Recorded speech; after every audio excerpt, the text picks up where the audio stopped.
नाई की चतुर पत्नी की 3 बातें यदि समझ गए तो फूटा हुआ भी घर धन से भर जाएगा।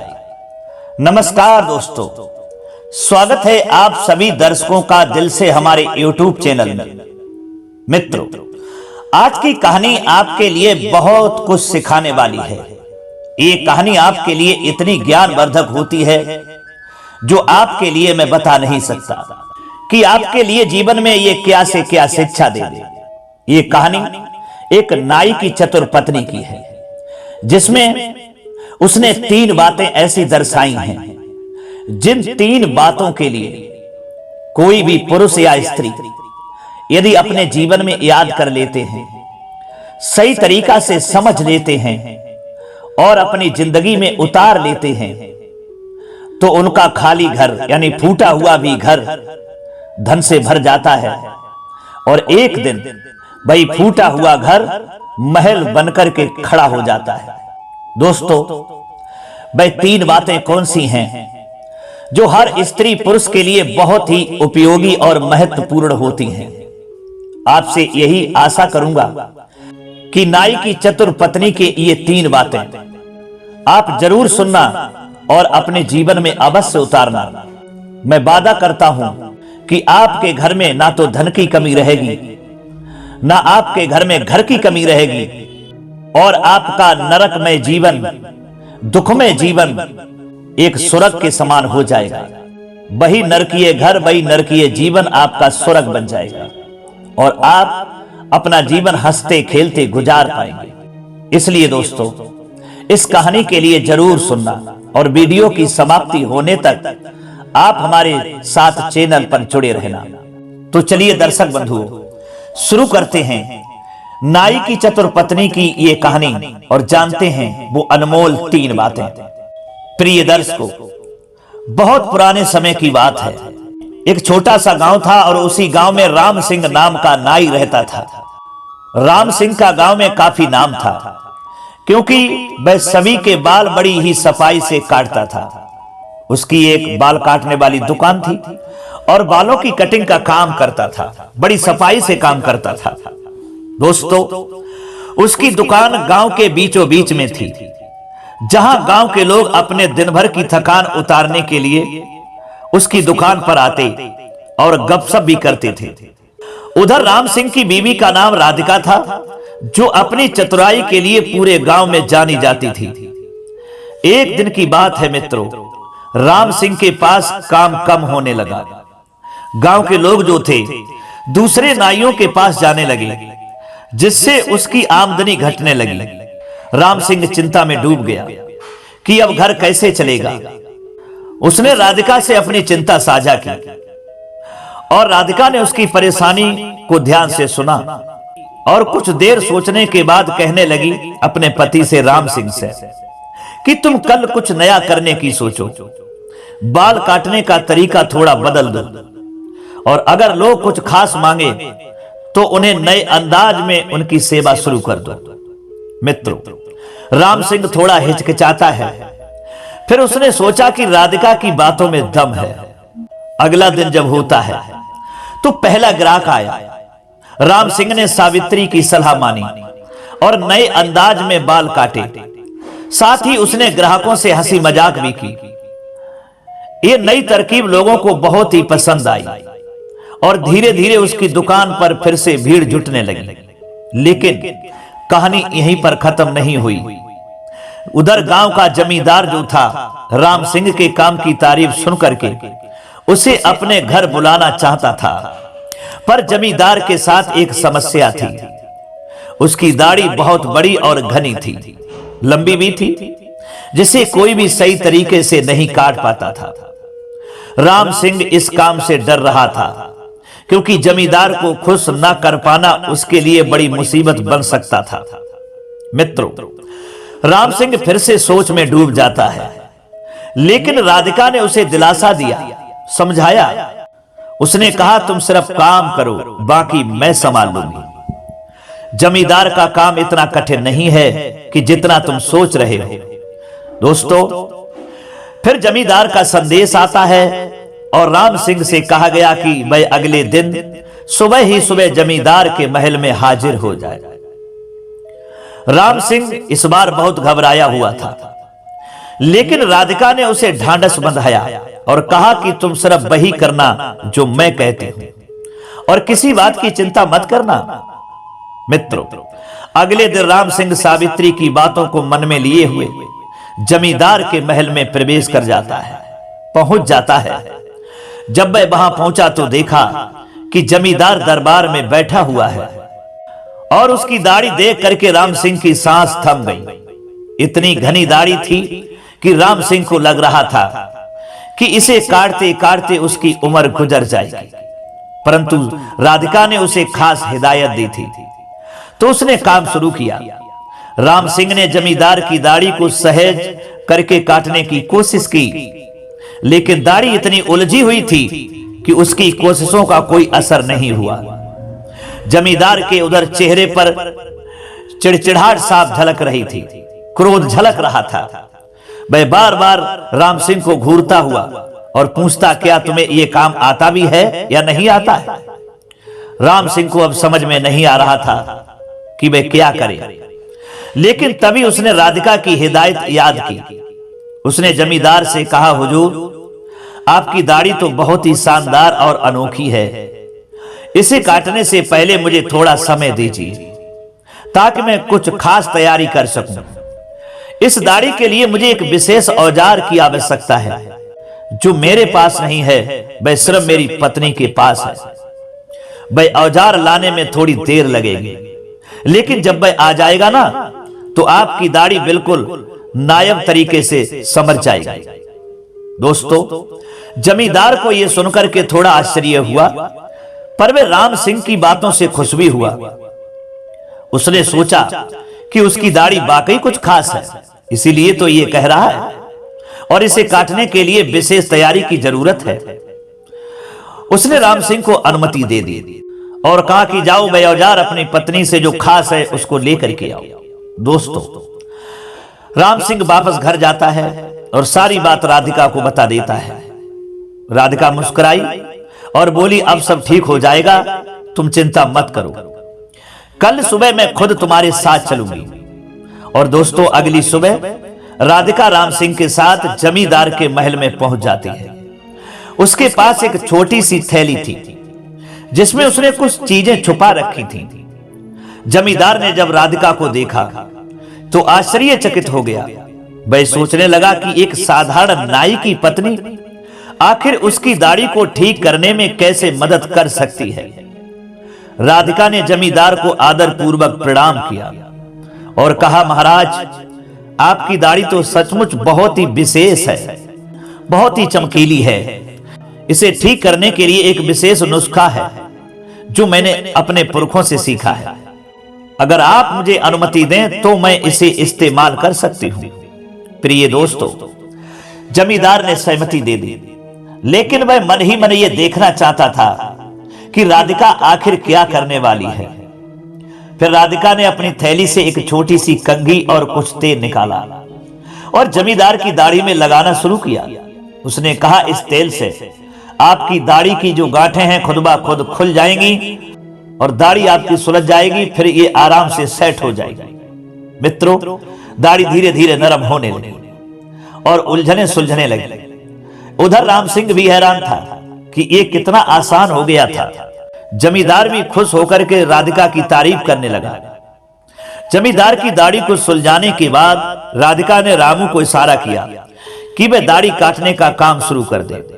दोस्तों, राम सिंह ने राधिका के दी हुई कंघी और तेल का इस्तेमाल करके पहले दाढ़ी को पूरी तरह सुलझा दिया और फिर बड़े ही नफासत से उसे काटने लगा। जमींदार का चेहरा धीरे धीरे संतोष से भरने लगा, क्योंकि वह महसूस कर रहा था कि उसकी दाढ़ी पहले से कहीं अधिक खूबसूरत दिखने वाली है।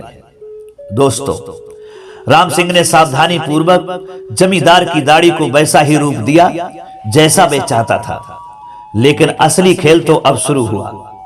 जमींदार ने हंसी मजाक के लहजे में राधिका से कहा कि तुम्हारी चतुराई ने तो मुझे हैरान कर दिया है। तुमसे अधिक समझदार तो शायद ही कोई हो, लेकिन बताओ, क्या तुम इतनी चतुर हो कि मेरे कुछ और सवालों का जवाब दे सकती हो? फिर राधिका ने मुस्कुराते हुए कहा कि महाराज, आप जो भी पूछेंगे मैं पूरी कोशिश करूंगी कि सही जवाब दूं। दोस्तों, जमींदार ने बड़ी चालाकी से कहा, अगर तुम मेरे 3 सवालों का जवाब ठीक से दे सकोगी तो मैं तुम्हें और तुम्हारे पति को इनाम दूंगा, लेकिन अगर तुम हार गई तो तुम्हें मेरे महल में मेरी सेविका बनकर के रहना होगा। प्रिय दर्शकों, राम सिंह ने यह सुना तो उसके होश उड़ गए।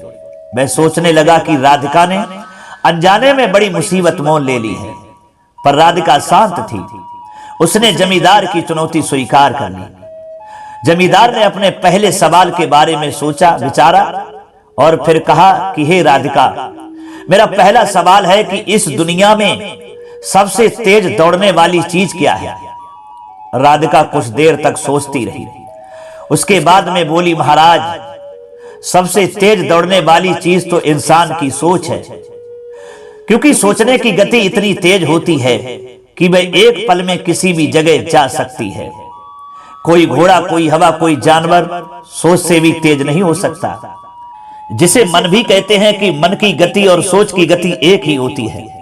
मन भी जितनी रफ्तार से दौड़ता है उतनी ही सोच भी उतनी रफ्तार से भागती है। यही आपके पहले सवाल का जवाब है।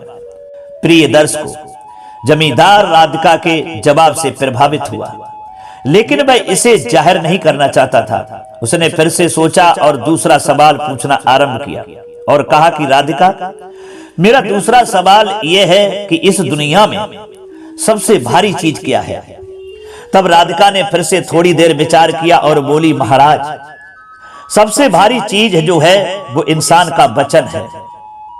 जब कोई वचन देता है तो उसे निभाना सबसे कठिन काम होता है, सबसे भारी होता है, क्योंकि वचन का बोझ सबसे अधिक भारी होता है। उसे तोड़ना आपकी इज्जत और ईमानदारी को तोड़ने के समान होता है। दोस्तों, जमींदार ने यह जवाब सुनकर गंभीरता से सिर हिलाया। अब वह जान गया था कि राधिका कोई साधारण महिला नहीं है, वह कोई बहुत ही बुद्धिमान और ज्ञानी महिला है।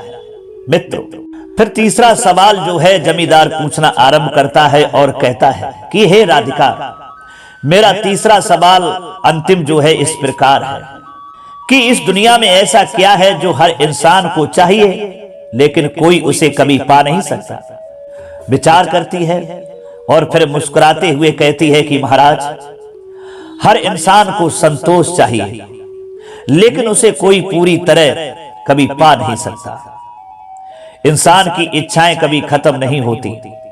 वह एक चीज पा लेता है तो दूसरी की लालसा शुरू हो जाती है। इसीलिए संतोष वह चीज है जो आपको चाहिए, लेकिन कोई उसे पूरी तरह हासिल नहीं कर पाता। दोस्तों, जमींदार ये सुनते ही हैरान रह गया। उसने कभी नहीं सोचा था कि राधिका इतने बुद्धिमान जवाब देगी।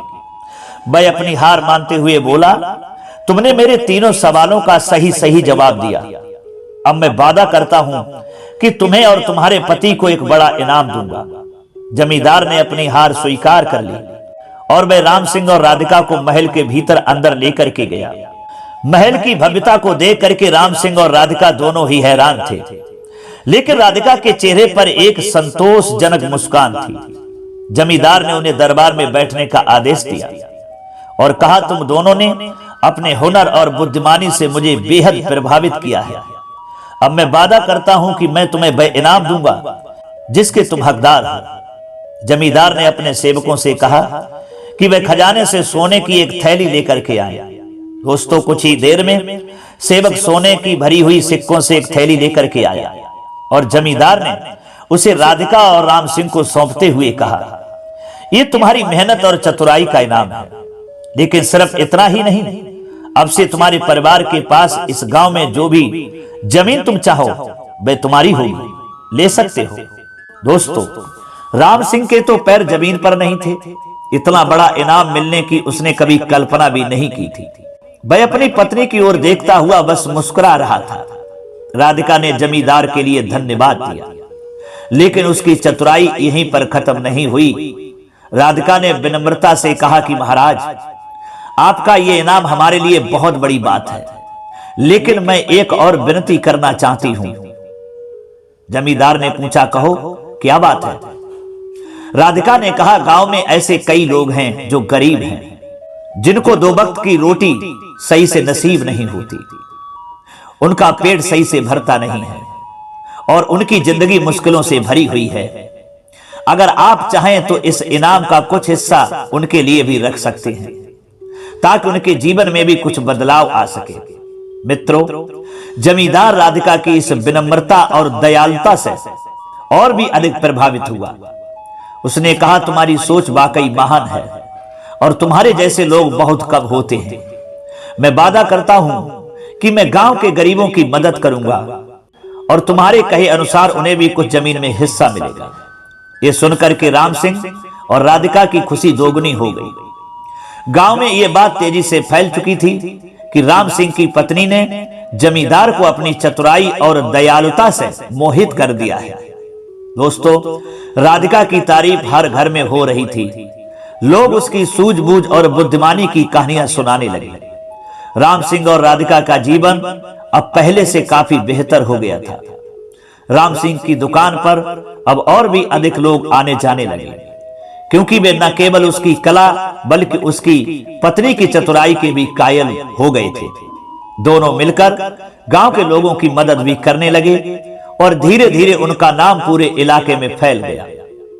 इस तरह से राधिका की चतुराई और राम सिंह की मेहनत ने उन्हें न केवल सम्मान और धन दिलाया, बल्कि गांव में उनकी अलग पहचान भी बना दी और उनका जीवन अब तो बहुत ही खुशियों से भर चुका था और कई गरीबों का जीवन उन्होंने सुख में बदल दिया। तो दोस्तों, ये थी कहानी नाई की चतुर पत्नी राधिका की, कि जिसने अपनी बुद्धिमानी से, अपने ज्ञान से, अपने विवेक से किस तरीका से अपना फूटा हुआ घर एक महल में परिवर्तित कर दिया और कई गरीबों के भी घर उसने बनवा दिए जो फूटे हुए थे, और उसके घर में अब धन के भंडार भी भर चुके थे। तो दोस्तों, जानते हो ये कहानी आपके लिए क्या सिखाती है? उस नाई की पत्नी ने इस कहानी के सीख अनुसार 3 बातें दर्शाई हैं। वो बातें कौन सी हैं? तो आइए उन्हीं बातों पर नजर डालते हैं। नंबर 1 है संतोष। जो मनुष्य संतोषी होते हैं, जिनके लिए कम धन मिले तो संतोष है और अधिक से अधिक धन मिल जाए तो भी संतोष है। कम धन में कोई फर्क नहीं पड़ता, कम धन में उनके लिए कोई गम नहीं है और ज्यादा धन मिले तो कोई खुशी नहीं है, क्योंकि उनके अंदर संतोष है। और संतोष रूपी धन इतना बड़ा होता है कि उस धन के बराबर दुनिया की कोई दौलत नहीं होती। और जिन लोगों के अंदर संतोष प्रकट हो जाता है तो वे दुनिया के सबसे बड़े सुखी इंसान होते हैं। सबसे पहली बात, हर मनुष्य के लिए संतोष रखना अति आवश्यक है। और नंबर 2 है बुद्धि। जिन मनुष्यों के अंदर बुद्धि है, ज्ञान है, विवेक है, तो कितना भी मुश्किल, कितना भी बड़ा काम क्यों ना हो, कितनी भी मंजिल कठिन क्यों ना हो, अगर मेरे पास बुद्धि और ज्ञान है तो हम उस मंजिल के लिए आसानी से तय कर सकते हैं। कितना भी मुश्किल कार्य क्यों ना हो, कितना भी कठिन मार्ग क्यों ना हो, हम बड़ी आसानी से तय करेंगे और बड़ी आसानी से उस काम को कर पाएंगे, यदि हमारे अंदर बुद्धि, ज्ञान और विवेक है तो। और नंबर 3 है धैर्य। मनुष्य के लिए धैर्य नामक वस्तु अपने अंदर जरूर रखना चाहिए। कितनी भी जटिल समस्या सामने क्यों ना आ जाए, कितनी भी बड़ी परिस्थिति समक्ष क्यों ना आकर के खड़ी हो जाए, मनुष्य के लिए कभी घबराना नहीं चाहिए, अपना धैर्य नहीं तोड़ना चाहिए और उस मुसीबत को देख करके, उस परिस्थिति को देख करके धैर्य से काम लेना चाहिए। जानते हो, जो भारी से भारी मुसीबत और संकट को देख करके घबरा जाते हैं, अपने धैर्य को तोड़ देते हैं, तो उस मुसीबत और संकट से लड़ने से पहले ही हार जाते हैं, तो उसका सामना कैसे कर पाएंगे? इसलिए धैर्य कभी भी किसी मनुष्य को तोड़ना नहीं चाहिए। जो लोग धैर्य से काम लेते हैं तो जटिल से जटिल समस्या का भी समाधान कर लेते हैं और उन्हें पता भी नहीं चलता। इसलिए दोस्तों, धैर्य मनुष्य के लिए बहुत जरूरी है। मित्रों, यही 3 बातें नाई की चतुर पत्नी ने अपनी कहानी के माध्यम से दर्शाई हैं, जो हमने इस वीडियो के माध्यम से आप तक पहुंचाई हैं। अगर ये नाई की पत्नी की 3 बातें आपके लिए समझ में आई हैं, अच्छी लगी हैं तो कमेंट बॉक्स में जरूर बताना, और हो सके तो अपने मित्रों के लिए भी शेयर करना। इतना समय देने के लिए आप सभी को बहुत बहुत धन्यवाद। अब आपसे क्षमा चाहता हूं, दीजिए इजाजत, मिलते हैं अगली वीडियो में किसी और ज्ञान चर्चा में। तब तक के लिए दर्शक बंधुओं एवं सब्सक्राइबर भाइयों के लिए जय श्री कृष्णा।